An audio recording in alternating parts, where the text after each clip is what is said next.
ఏది వాస్తవమో ఏది వాస్తవం కాదో తెలియనటువంటి విషయాలలో అనవసరంగా అరవడము, అనవసరంగా మన ఫ్యామిలీస్, మన కుటుంబాలు, మన ఫ్రెండ్షిప్స్ ఏవైతే ఉంటాయో వాటి డిస్టర్బెన్స్ క్రియేట్ చేసుకోవద్దు. మీకు అర్థమవుతుందా?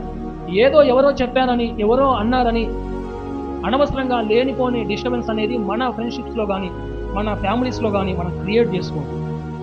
భార్య భర్తల మధ్య, కుటుంబాల మధ్య, స్నేహాల మధ్య, కుటుంబ సంబంధమైనటువంటి మనుషుల మధ్య ఎన్నో డిస్ట్రాక్షన్స్ రావడానికి ముఖ్యమైనటువంటి కారణం ఏంటంటే ఎవరో ఏదో అన్నారో లేదో అన్న విషయం కూడా మనకి సరిగ్గా తెలియదు. అవునే కదా? ఇలాంటి విషయాల్లో మీరు కాస్త జాగ్రత్తగా ఉండండి.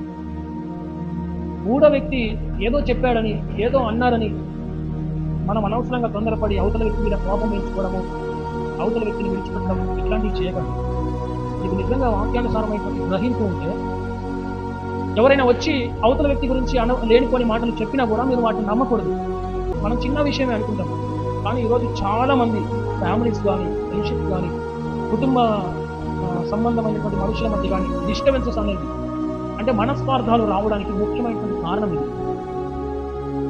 ఎవరో చెప్పారు అదే నిజం అనుకొని కోపం పెంచుకుంటారు. ఎవరో ఏదో చెప్పారు అదే నిజం అనుకొని అది వాస్తవమా అవాస్తవమా ఏది కూడా తెలుసుకోకుండా తొందరపడి ఫ్యామిలీస్ కానీ రిలేషన్స్ కానీ తీసుకోవాలి. చాలా ప్రమాదకరమైనటువంటి మనుషుల మధ్య మనం జీవిస్తూ ఉన్నాం. ఎవరు ఆ ప్రమాదకరమైనటువంటి మనుషులు అంటే కొండెములు చెప్పేవాడు. యుద్ధం చేసేవాడైతే కత్తి పట్టుకొని ఎదురుగా వస్తాడు, వాటితో ఏదో విధంగా యుద్ధం చేయొచ్చు. అవునా కాదు? ఆర్మీ సోల్జర్ అయితే గన్ను పట్టుకొని వస్తాడు, వాటితో ఏదో విధంగా మనం యుద్ధం చేయొచ్చు. కానీ అంతకంటే ప్రపంచంలో చాలా ప్రమాదకరమైనటువంటి మనుషులు ఎవరు అంటే కొండెములు చెప్పేవారు.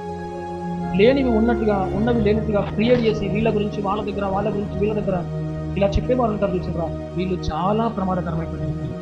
దయచేసి వీరిని మీ ఆత్మీయ జీవితంలో మీరు ఎంతగా వీరిని దూరం పెట్టుకుంటే మీకు అంత క్షేమం.